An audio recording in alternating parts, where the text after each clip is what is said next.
share, subscribe. It's behind you.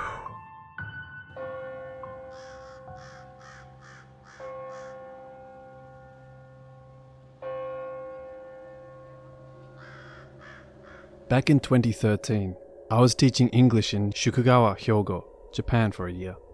It was truly a dream come true.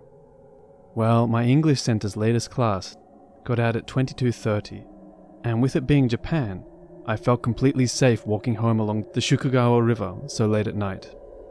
Along my walk, I had to pass under the JR Kobe line. I would pass a small Buddhist temple as I came out from under the bridge. Now, I had done this walk dozens of times by now, and nothing scary, let alone mildly unnerving, ever happened. It was late March, so the weather was cool and comfortable. However, I noticed that as I drew closer to the temple, it got cooler enough for me to zip up my hoodie and shiver. As I was coming up the path, I heard the distinct sound of someone praying at the altar. The small gong bell was rung, a 5 yen coin clattered in the altar box, and 2 claps to announce the prayer's presence to the gods. I stopped for a brief second, thinking it was weird someone was out so late to say a prayer, but I shrugged it off and moved on. Turning the corner, I expected to see someone at the altar, but it was empty. I froze. There was absolutely no way someone could have prayed so fast and bolted off without me hearing them along the gravel path. It was then I noticed how still the night was. No bugs or birds, no sounds of the city, and the river to my left sounded muted. The feeling of being watched and unwelcome washed over me. Slowly, I began to move, the temple now to my back. I took just a few steps before I heard the bell, the coin, and 2 claps. Fear gripped me. I broke out into a cold sweat as the shadows of the trees seemed to grow dark and deep. I gathered my nerve and anxiously turned to face the temple. Nothing but a vacant temple. Slowly I turned and started to walk again. Then suddenly, I heard 2 clear as day claps in my left ear. Needless to say, I bolted the rest of the way home. After that night, I avoided passing by that temple whenever I worked the later classes, and opted to take the long way home.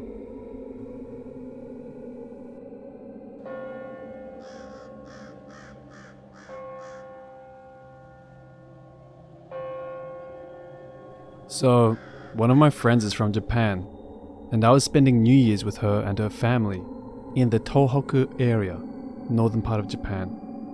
The very first time I stayed the night there, I was abruptly woken up by someone shaking me. It didn't hurt, but right when I woke up, I saw a black figure above me that was grabbing both sides of my arms. At first, I thought it was my friend, who was sleeping right next to me. But she was asleep. I continued to look at this black figure, kneeling right above me, and then it suddenly put its completely black, featureless face up in mine. It then started moving slightly side to side, like it was trying to figure out who I was. It then released me and faded away. I just lay there and pinched myself. I was awake and I wasn't dreaming. I don't know what I saw, but I didn't feel scared. The next day I was telling my friend what happened, and my friend's mum overheard me. My friend's mother then walked up to me crying, saying that it was her son that died before he was born.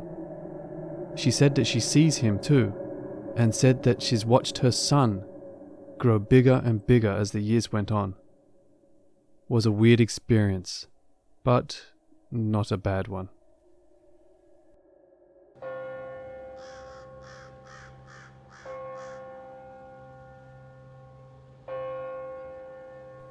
It happened in August 2019.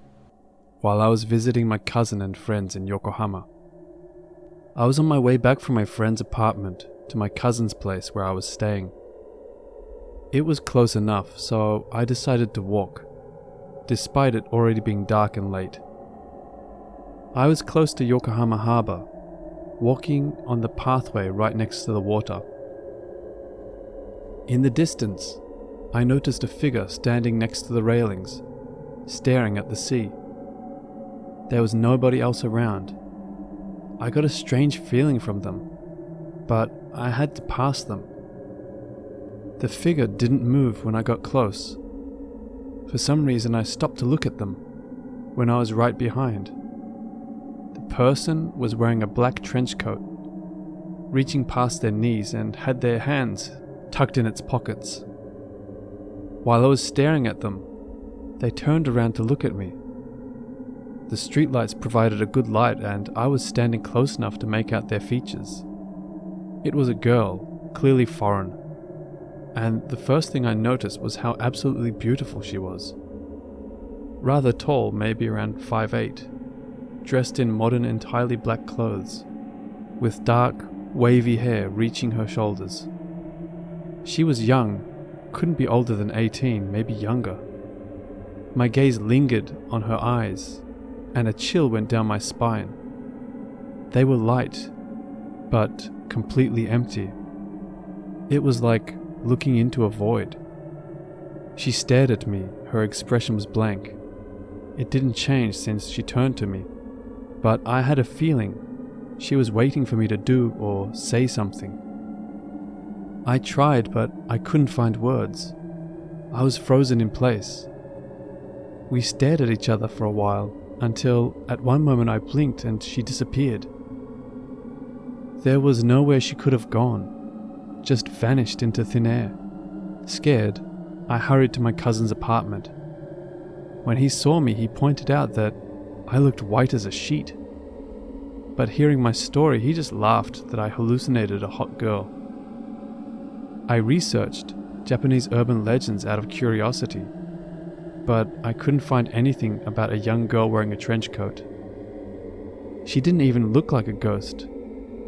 It was like looking at a normal human being. A few days later, while my cousin and I were on our way back to his apartment, something on the other side of the street caught my eye. I looked, and in the shadow of a back alley, leaning against a wall, was the same girl, still dressed in black, wearing a coat. She was clearly looking at me. Her expression was the same as then, blank, maybe a little bored. I shook my cousin's shoulder and told him to look, but when we did, she was already gone, just vanished again. For the rest of my stay, I had a feeling someone was watching me whenever I went outside, and sometimes I could see the black coat in the crowd. It could have been just my paranoia, but I was seriously afraid. When I came back home, the feeling stopped and nothing weird happened again. Does anyone have any ideas what that could have been?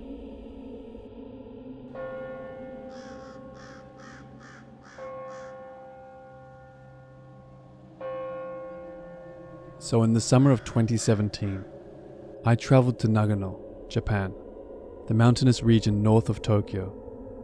I went with my missions team to do some work for one of the small mountain villages inhabiting the mountain peak Norikura. My team and I were there for a total of 2 weeks and a half, assisting the locals develop some biking trails to bring in revenue during off-season. The employee building I stayed in was pretty obsolete compared to the guests' building.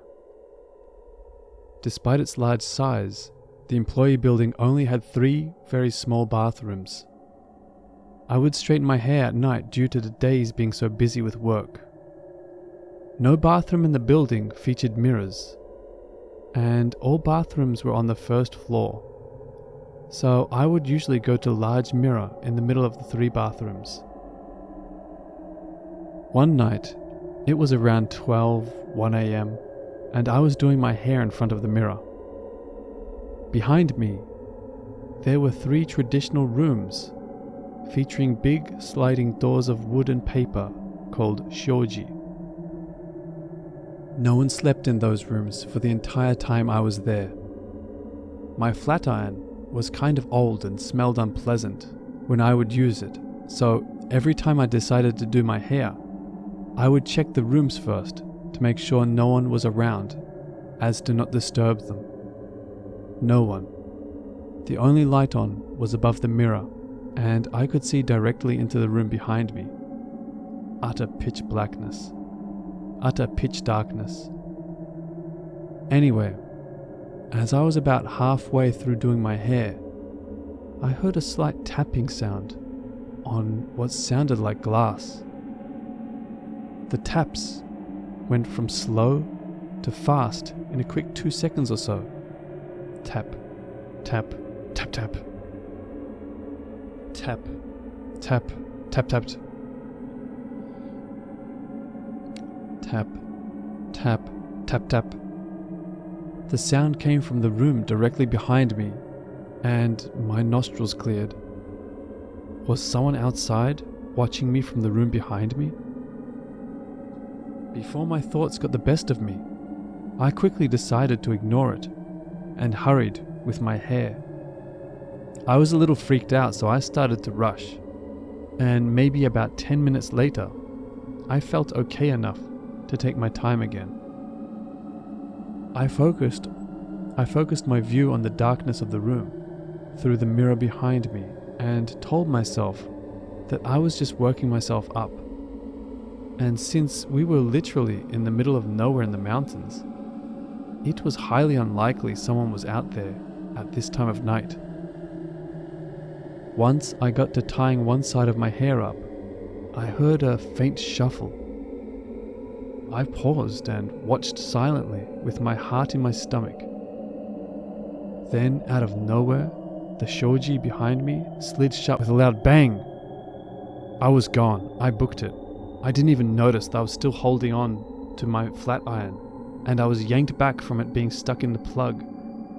And at that point, I just dropped it without thinking and ran up the stairs as fast as I could. I was gone. I booked it. I didn't even notice that I was still holding on to my flat iron, and I was yanked back from it being stuck in the plug. At that point, I just dropped it without thinking and ran up the stairs as fast as I could to my room.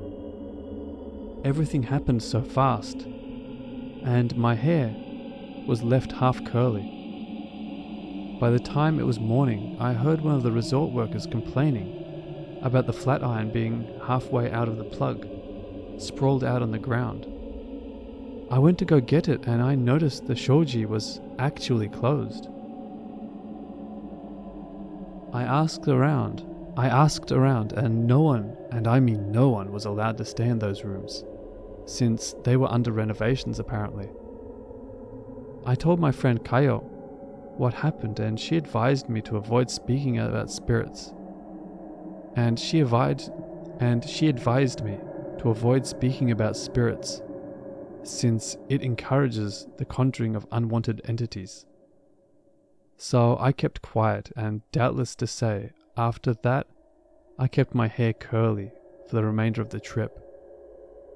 Just remembering the long dark winding hallways and whatever the hell was with me that night freaks me out every time I do my hair alone at night. I'm just so glad I never saw any entity that night. I'm just so glad I never saw any entity that night.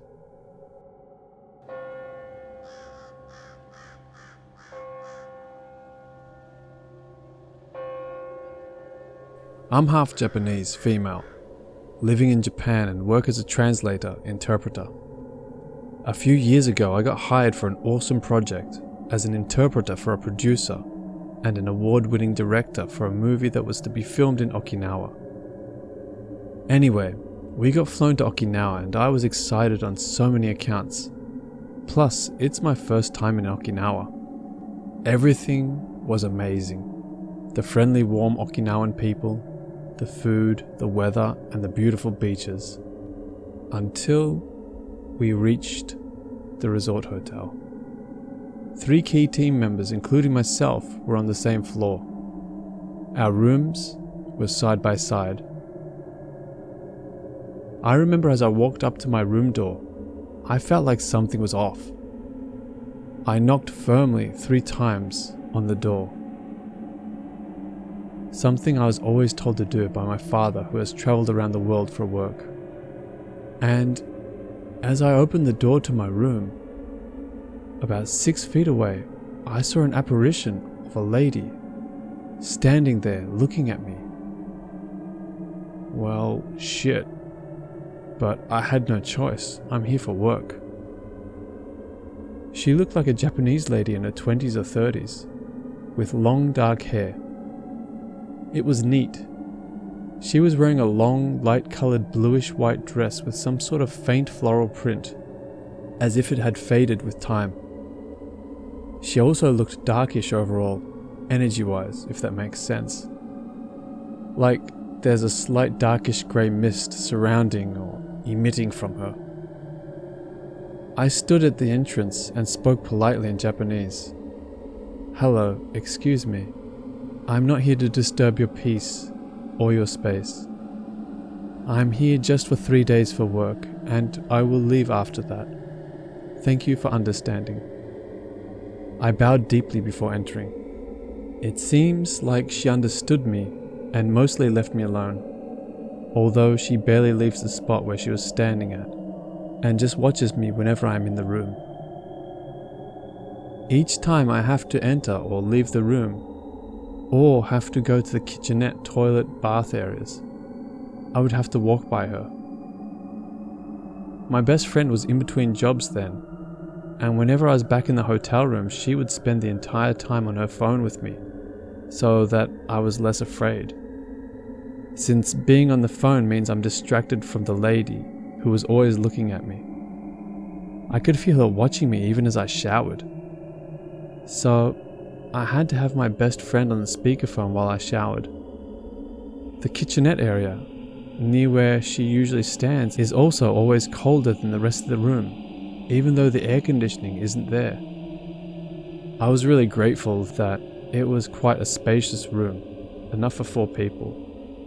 There were 2 beds and 2 futons for the tatami area, so this gives me some space between me and the staring lady. I slept with the lights and TV on, but around 2-3 a.m. I would wake up in shock, and that's because she had come close to me and watched me sleep. It happened every night I was there. I get a feeling that she was just curious about someone who could see her, but nonetheless, it was quite a nerve-wracking experience.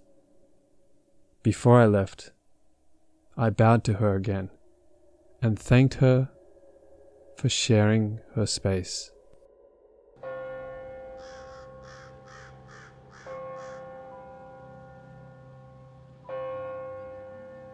Thank you very much for watching.